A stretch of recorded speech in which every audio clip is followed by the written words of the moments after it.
দেখি সবাই মিলে আমরা হাত তুলবো, যাদের হাত আছে সবাই তুলবে, যাদের নেই তাদের তুলতে হবে না। এই দূরে দূরে যারা দাঁড়িয়ে আছে, দূরে যারা দাঁড়িয়ে আছে হাত নামালে হবে না, কিন্তু নামাতে বলেনি। সবাই এই হাতটা সবাই করো, সবাই বলো রাধা রানী কি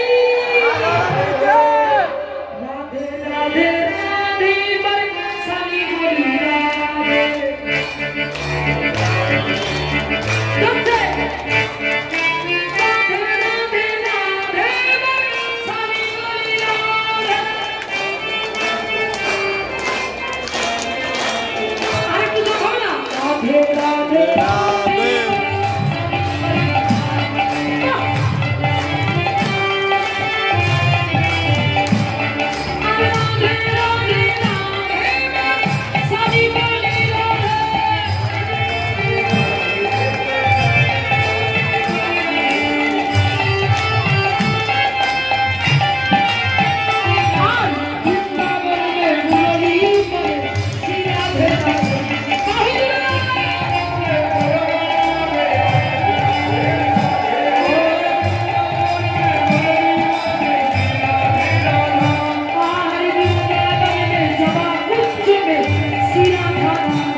ভক্তিমতী মা রাধা গোবিন্দ লীলার মধ্যে 10 টাকা দান করেছি।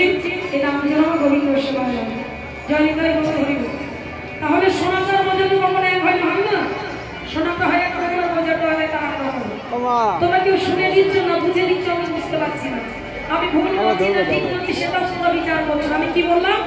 রাধা রানী কি জয় দিয়া হলো কি একবার ধরো না যাবো হয়েছে বাবা। কাম তো বললো না, অনুদ্ধ হলো না, হরিত বললো লজ্জা লজ্জা করছে বললো লজ্জা ভীত ভয় কি সেখানে গোবিন্দ দর্শন নয়। ও আমার বাবা ধরে বলছে মায়েরা লিপস্টিক মেখে এসেছে তো ওই জন্য উলুদ ধরে আমি একবার দেখিয়ে দাও কি কেমন উলুদ ধরে নিতে পারো। আপনি দাও এই গো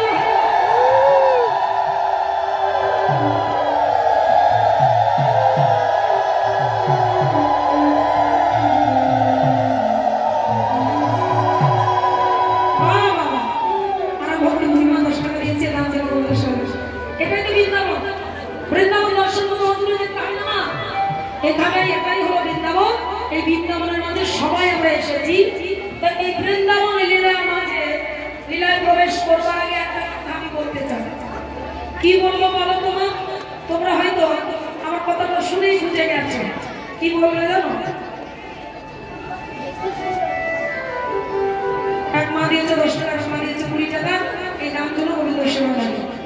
তাহলে কি বলবো? এই যে এত বড় হরিবাসী হচ্ছে তাই না, এত বড় মহৎ হরিনাম যজ্ঞ হচ্ছে। এই হরিনাম যজ্ঞ করতে গেলে অনেক অর্থের প্রয়োজন। ছোট গোপাল দিয়েছে 10 টাকা, এই দাম যেন গোবিন্দ সেবা লাগে। তাহলে এত বড় হরিবাসী করতে গেলে অনেক অর্থের প্রয়োজন। অর্থই অনন্তর মূল, অর্থ না হলে কিছু হয় না। এই যে যতগুলো আমরা দল এসেছি, নাম কীর্তন হয়েছে, লীলা কীর্তন হচ্ছে, আরো যারা দল এসেছে, যা কিছু করতে যায় না তারা কর্তব্য। তা বাবা আপনারা দিয়েছেন, মায়েরা তোমরাও দিয়েছো, যার জন্য সম্ভব হয়েছে। আর মা দিয়েছে 10 টাকা, সেটার জন্য সেবা নেই, সম্ভব হয়েছে।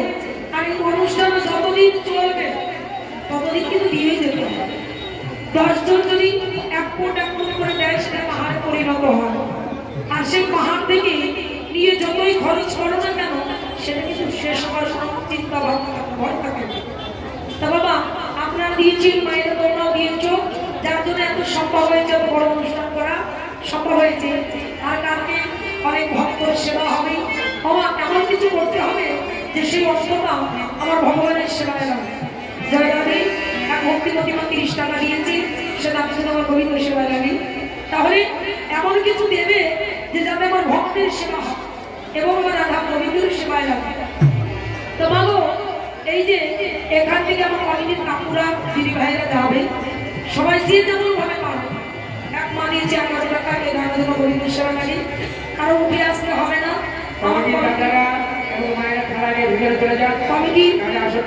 মায়েরা কাকুরা যাচ্ছে, ওখানে দেবেন। কিন্তু কথা হচ্ছে বাবা, আজকাল টাকা পয়সা কাদের কাছে থাকে বলেন তো?